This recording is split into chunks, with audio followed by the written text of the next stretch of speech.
بسم اللہ الرحمن الرحیم۔ مسنون دعائیں۔ حضرت عثمان رضی اللہ تعالی عنہ فرماتے ہیں کہ رسول اللہ صلی اللہ علیہ وسلم نے ارشاد فرمایا ہے، جو بندہ ہر صبح و شام کو 3 مرتبہ یہ کلمات پڑھ لیا کرے، اسے کوئی چیز ضرر یعنی نقصان نہیں پہنچائے گی۔ ترمذی شریف کی روایت ہے۔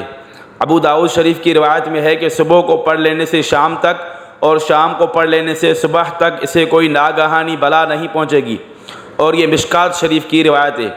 بسم اللہ الذی لا یضر مع اسمہ شیء فی الارض ولا فی السماء وہو السمیع العلیم۔ ترمذی۔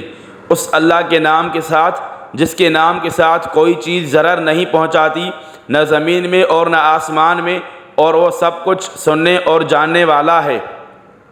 شام کی ایک اور دعا یہ بھی ہے، اللہم بک امسینا وبک اصبحنا وبک نحیا وبک نموت والیک النشور۔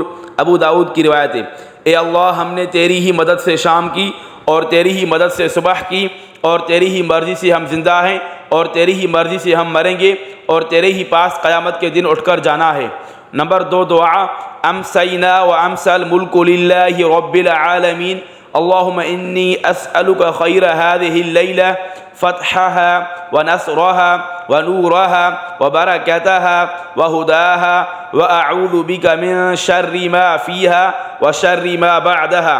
یہ بھی ابو داؤد کی روایت ہے۔ ہم نے اور تمام ملک کائنات نے اللہ رب العالمین کی اطاعت اور عبادت کے لیے شام کی۔ اے اللہ، میں تجھ سے اس رات کی بہتری یعنی اس رات کی فتح اور مدد اور اس رات کے نور اور برکت اور ہدایت کا سوال کرتا ہوں، اور پناہ چاہتا ہوں تجھ سے ان چیزوں کے شر سے جو اس رات میں ہیں اور جو اس کے بعد ہوں گی۔